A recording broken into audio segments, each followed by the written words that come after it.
Hey guys, in this video we're going to be harvesting potatoes, green beans, and tying up the tomatoes.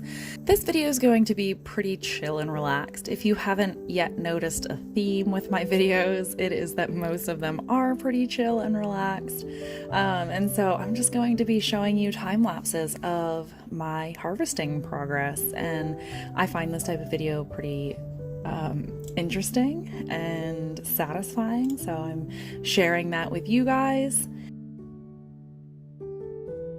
So I found out that my tomatoes have heart rot, I think is what my mom called it. So whenever I cut them open, some of them just have this yucky rotten spot right in the middle. Some of them look like they're on their way there. So some of them don't, some of them do. It's kind of a mixed bag at this point, but I'm really grateful for anything that I pull out of the ground at this point. So we'll just take what we can get. And I harvested this short little row. It's probably about 6 plants or so, and got a nice bowl full of them and cooked some fresh. My husband was very happy and excited about that. And I'm gonna leave the rest for probably about a week and a half to see if I get any more size on it. Now, I do pose the risk of exposing more of them to the heart rot as well, but we shall see what we get in, well, probably about a week. I'll harvest the rest of them. The squash at this point are really overgrowing this whole area, so I don't have much longer before I'm really battling the squash to harvest these potatoes. On to the sea of green beans. Now, I got a lot of green beans, and this is exactly what I wanted, so I am not complaining, but I got more green beans than I thought that I would out of this space. I mean, each plant is just covered in green beans. Now, the green beans that I am picking here, the variety is the Provider Bush green bean from Johnny's Seeds, and man, it is definitely proving its name as of right now. There are still flowers on them, there are still little beans yet to come, so I probably have another flush or two of more beans.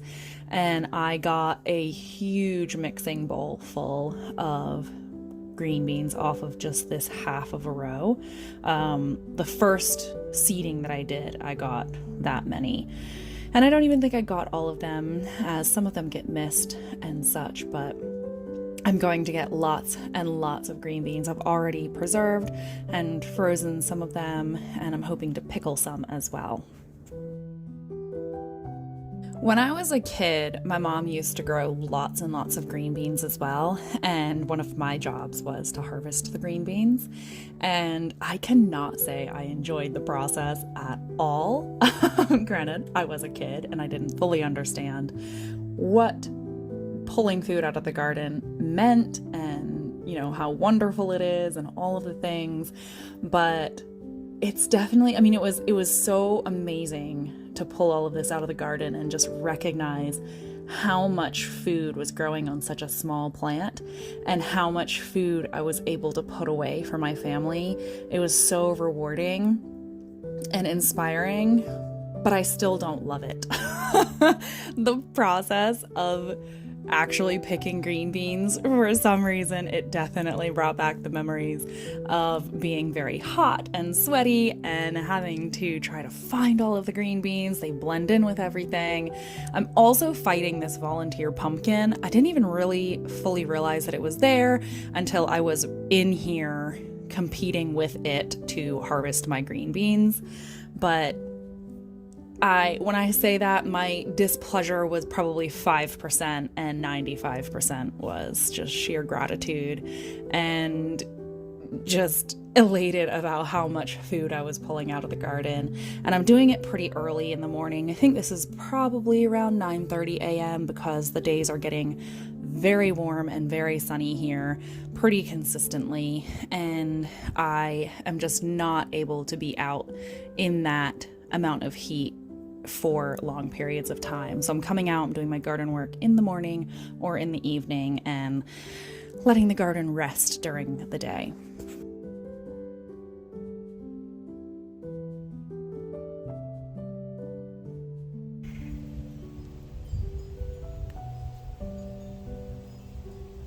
On to tying up the tomatoes. Now, these have fallen over. We've been getting lots of rain and wind, not really high winds, but enough to blow them over, and then they're all starting to get fruit on them, so they're kind of falling over. And these vines I honestly didn't even really see. I've only been doing it from the front. Lesson learned. I have to go around the back of the trellis as well, because they're definitely growing up the back also. And so that is what I'm going to be focusing on mainly in this little shot. You're going to see me tying up this whole back because there are quite a few that need support back here. And some of these that have fallen over, I'm going to just leave them there. I've been running kind of an experiment to see if they'll put roots down and I'll get more tomato plants because they've broken off a little bit. So I'm just going to leave those down. Now you can see that I'm finding the armpit of the plant and then tying it up to the trellis. I'm still working on finding not the perfect solution for me, but I'm still working on finding the best, easiest way for me to do this for me and my gardening style. So I'm tying up as many as I can find, and I didn't sucker them too high up on the plant. I suckered them down at the bottom because I just want one main stem as much as I can. But then I'm just going to let them go kind of wild because I don't know whether they're determinate or indeterminate varieties. So I don't want to sucker them and then lose half or 3/4 of the amount of fruit that I can actually harvest off of it.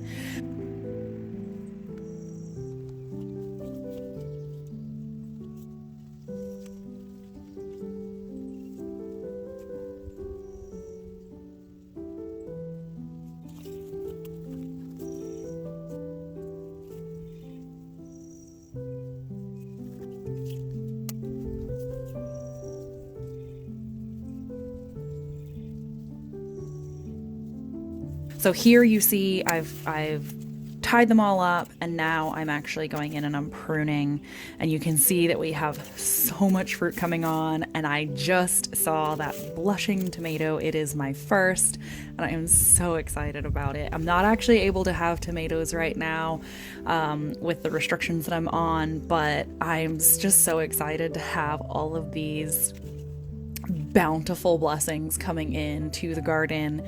And oh man, it's such a rewarding process, and to see all of these plants just covered in green tomatoes.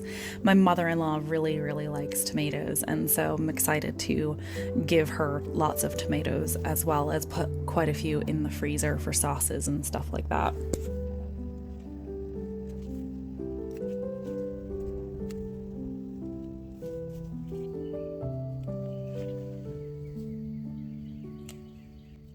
Okay, so this is me harvesting the yellow beans. Now, I think they're called yellow wax bean or golden wax bean, maybe.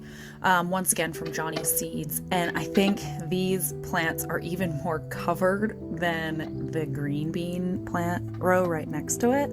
I mean, I spent a good, oh man, it felt like forever just in this one spot picking beans off of this. And I didn't even finish the row. I got probably about halfway down and I filled that big pot. And so I was like, well, it's getting late in the morning and I have to get inside. Also, the bugs are really coming out. But I mean, you can see just how covered this plant is. And that's just one plant covered in all of those beans. Now, the good thing about this is that they're yellow, so they're so much easier to see than the green beans that kind of blend into the plant and the surrounding foliage. But man, is it rewarding. I got so much food off of such a small amount of space within my garden. It's just, God is so good in the way that He provides food for us to eat off of one single plant. I mean, I must have picked at least 20 to 30 beans off of one plant.